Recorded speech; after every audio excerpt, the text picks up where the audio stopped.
ఇక Johnny master కేసుకి సంబంధించిన బ్రేకింగ్ అప్డేట్ చూస్తున్నాం. ఇటు జానీ మాస్టర్ కేసులో మరో ట్విస్ట్ నెలకొంది. జానీ మాస్టర్ భార్య అయేషా పైన కేసు నమోదు చేయడం కోసం రంగం సిద్ధమవుతోంది. అయేషా పైన బాధితురాలు తీవ్ర ఆరోపణలు చేశారు. తనపై దాడి చేశారని, బెదిరించారని బాధితురాలు పోలీసులకు స్టేట్మెంట్ ఇచ్చారు. ఈ క్రమంలోనే జానీ మాస్టర్ భార్య అయేషా పైన చర్యలకు పోలీసులు సిద్ధమవుతున్నారు. అయేషాతో పాటు మరో ఇద్దరిని కూడా నిందితులుగా చేర్చే అవకాశం ఉన్నట్లుగా తెలుస్తోంది. ఇక ఇదిలా ఉంటే బాధితురాలిని కొట్టినట్లుగా ఒప్పుకున్నారు అయేషా. ఈ విషయాన్ని బిగ్ టీవీ డిబేట్ లో సైతం చెప్పుకొచ్చారు. ఆమె అసలు బాధితురాలిని ఎందుకు కొట్టాల్సి వచ్చిందో కూడా వివరణ ఇచ్చారు. అసలు ఆమె ఏమన్నారో ఇప్పుడు చూద్దాం. చేశాను నేను. ఆ అమ్మాయి ఎంత డిస్టర్బ్ చేసిందంటే లిటరల్ గా నా పిల్లలకు దూరం చేసింది. నాకు దూరం పక్కకు పెట్టండి, నా పిల్లలకు దూరం చేస్తుంటాను. తను నా దగ్గర ఒక మాట, నా హస్బెండ్ దగ్గర ఒక మాట. నేనేమనుకుంటాను, నా దగ్గర వదినా వదినా అని పిలిచినప్పుడు నేనేమనుకుంటాను, అసలు తనని అనుమానిస్తానా నేను? కానీ నువ్వు అక్కడ వెళ్ళి మాత్రం నువ్వు లేకపోతే నేను చచ్చిపోతాను, నాకు నువ్వే దిక్కు అని మాట్లాడుతున్నావు. నేను దాన్ని ఎలా డైజెస్ట్ చేసుకోవాలి? ఈ డబల్ గేమ్ నాకు తెలిసినప్పుడే నేను వాళ్ళ ఇంటికి వెళ్ళి అడిగా. అది కూడా పీక్ స్టేజ్లో. తనకి మల్టిపుల్ టైమ్స్ కాల్ చేయడం జరిగింది, నో రెస్పాన్స్. భయం. తెలిస్తే నన్ను ఇంకేమైనా చేసేస్తుంది. నా ఎదురుగా మాట్లాడదు. ఎందుకనంటే నేను ఏదున్నా కరెక్ట్ మాట్లాడతాను, నేను ఏదున్నా కరెక్ట్ స్టాండ్ తీసుకుంటా. ఇది తప్పంటే తప్పు, లేదంటే లేదు. ఎక్కడ అమ్మాయిని తీసేస్తాను అని నా వెనకలా చేసింది తను ఇదంతా. అప్పుడు నేను ఇంకా అవుట్ బస్ట్ అయిపోయి ఈ విషయం ఇక్కడ ఫుల్ స్టాప్ పెట్టాలి అని చెప్పి నేను వాళ్ళ ఇంటికి వెళ్ళి ఆ అమ్మాయిని అడగడం జరిగింది. ఆ అమ్మాయి మా ఆయనకి దగ్గరగా రావడం చూసి నేను అసలు దగ్గరగా రావడం కూడా నేను ఓర్చుకోలేదు. అలాంటిది నేనే అమ్మాయిని పంపిస్తున్నా అని చెప్పి వేశారు. ఆ దగ్గరగా రావడంతో నేను ఆ అమ్మాయిని నువ్వు దూరం జరుగుగానంటే తను నేను ఇక్కడే ఉంటా అన్నట్టుగా ఉంటే అప్పుడు నేను కొట్టడం. ఇదే అంశంపై పూర్తి డీటెయిల్స్ మా ప్రతినిధి రాణా అందిస్తారు. రాణా, చెప్పండి. ఇటు జానీ మాస్టర్ భార్య అయేషా పైన కూడా కేసు నమోదు చేసినట్టు తెలుస్తోంది.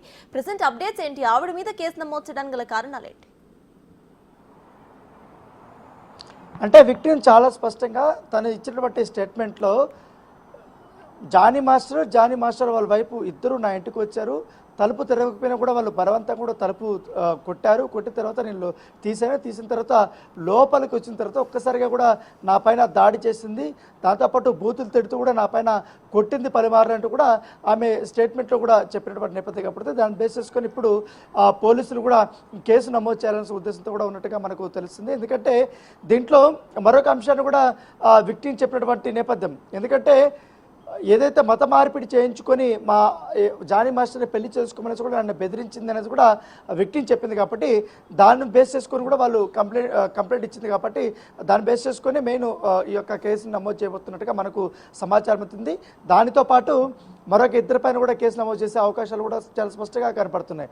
ఎందుకంటే విక్టిమ్ ఏదైతే కన్ఫెషన్ స్టేట్మెంట్లో కానీ అలాగే ఆమె ఇచ్చినటువంటి స్టేట్మెంట్లో మీద ప్రధానంగా ముంబైలో నా పైన అత్యాచారం జరిగినప్పుడు అప్పుడు ఇద్దరు అసిస్టెంట్ కొరియోగ్రాఫర్స్ అయినటువంటి మోయిన్ కానీ రాహుల్ కానీ ఇద్దరు కూడా నాతో పాటు ట్రావెల్ చేశారు.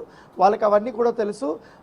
వాళ్ళకి కూడా నేను చెప్పారు, కానీ వాళ్ళు ఎవరూ పట్టించుకోలేదంటూ కూడా కొన్ని చెప్పినటువంటి నేపథ్యం ఏర్పడుతుంది. అయితే వాళ్ళ పేర్లు కూడా ఈసారి ఈ కేసులో ఇన్వాల్వ్ చేసే అవకాశం ఉన్నట్టుగా తెలుస్తుంది. అయితే ఒకరిని వాళ్ళైతే నిందితులుగా చేరే అవకాశం ఉండదు. కాకపోతే ఈ కేసులో వాళ్ళని సాక్షులుగా చేర్చే అవకాశాలు చాలా స్పష్టంగా కనపడుతుంది. ఎందుకంటే ముంబైకి వెళ్ళింది వీళ్ళు మాత్రమే, ఒకటి విక్టిమ్, తర్వాత వాళ్ళ ఇద్దరు అసిస్టెంట్లు, ఇంకొకటి జానీ మాస్టర్. సో వీళ్ళు వెళ్ళారు. మాత్రం అప్పుడు ఏం జరిగింది ఏంటి, నిజంగానే అక్కడ అఘాయిత్యం జరిగితే వీళ్ళకి వచ్చి విక్టిమ్ చెప్పిందా, లేకపోతే ఎప్పుడు చెప్పింది, నిజమా, లేకపోతే వీళ్ళిద్దరూ ఎలా ఉండేటోళ్ళు అనే దానిపై కూడా పోలీసులు విచారణ అయితే చేపట్టినట్టుగా మనకు సమాచారం. అయితే ఇప్పుడు ఉన్నటువంటి సమాచారం మనకు ఖచ్చితంగా అయేషా మీద కేసు నమోదు కాబోతుంది.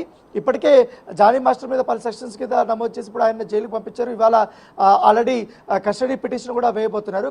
కస్టడీ పిటిషన్ దాదాపు 10 రోజుల పాటు కూడా ఆయన కస్టడీకి కావాలని కూడా పోలీసులు కోర్టుని అడుగుతున్నటువంటి నేపథ్యంలో ఇప్పుడు ఆల్రెడీ ఈమె పైన కూడా కేసు నమోదైతే ఆయన కూడా వచ్చిన తర్వాత కస్టడీ పిటిషన్ అప్పుడు విచారణ అయితే చాలా అన్ని కోణాల్లో కూడా విచారించబోతున్నట్టుగా మనకు సమాచారం అవుతుంది. ఎందుకంటే ఇప్పటికే కొన్ని ఎవిడెన్స్ సమర్పించారు. దాంతోపాటు అయేషా నిన్న విక్టిమ్ ఇంటర్వ్యూలో కూడా చెప్పింది, ముఖ్యంగా విక్టిమ్కి సంబంధించినటువంటి కొన్ని ఎవిడెన్స్ మా దగ్గర ఉన్నాయి. ఆమె ఏ రకంగా మాస్టర్ని ట్రాప్ చేసింది, ఏ రకంగా లొంగపరుచుకుంది, ఉంది, ఏ రకంగా కూడా ఇతరులతో వ్యవహరించింది, దాంతోపాటు నన్ను కానీ అలాగే నా పిల్లలు కూడా జానీ మాస్టర్కి కానియకుండా చేసింది అనే దానిపై కూడా మా దగ్గర ఉన్నాయి. దాంతోపాటు ఆ అమ్మాయికి సంబంధించిన వాయిస్లు కానీ ఆడియోలు కానీ అవన్నీ కూడా మా దగ్గర ఉన్నాయి.